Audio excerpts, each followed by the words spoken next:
Just to kind of start us off here, a bear in Tahoe is not really news per se, but can you tell me a little bit about why this isn't a surprising thing for you to see?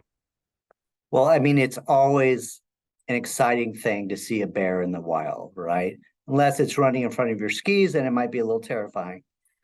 But the Tahoe Basin is home to one of the largest, densest concentrations of black bears in all of North America. So there are a lot of black bears in Lake Tahoe.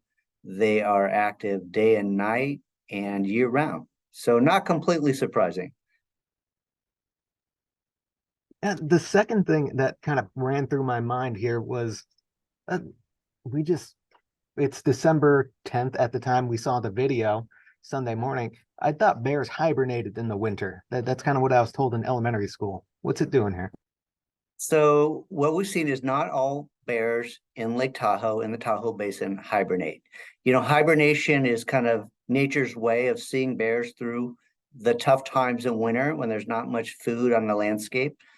What we see in Tahoe, however, is that because there is so much food there, and granted, much of it is human provided, right, in the form of trash or other human sourced food, pet food, garbage, things like that, that not all the bears hibernate. Their need to hibernate is in direct proportion to how much food resource is out on the landscape. And so in Lake Tahoe, unfortunately, there's a lot of human provided food, and so the bears don't need to hibernate as a result.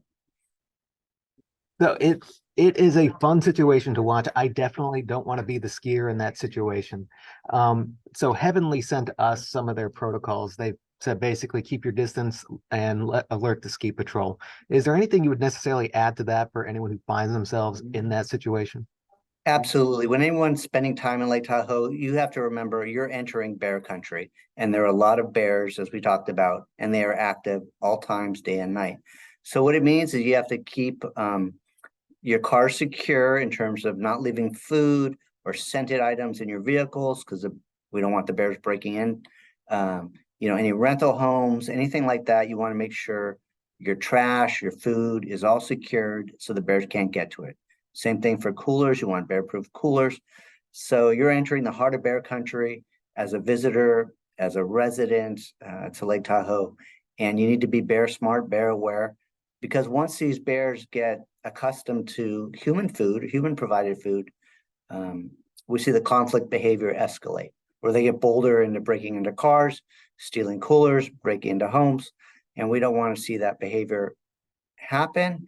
And it's not good for the bears, right? We want them in the wild. We want them eating natural food. We want them hibernating in the winter. We want them to be wild bears. So it's incumbent upon all of us, whenever we're spending time in Lake Tahoe, to be bear wise.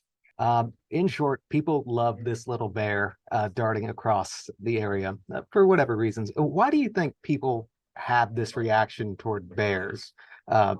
Maybe this bear, maybe bears in general. Yes, cubs are cute, but they're also quite strong. They have some sharp teeth, yet people seem to love them. Do you know where this is coming from? Bears are magnificent animals. They're charismatic.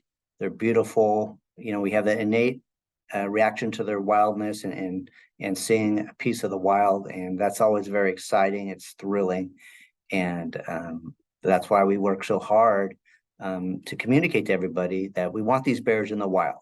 Okay, we don't want them eating out of garbage cans, right? That's not right. It's not good for the bears, and so absolutely, it's always a thrill to see a bear in the wild. And that's where we want to see him, and that's it's a treat for sure.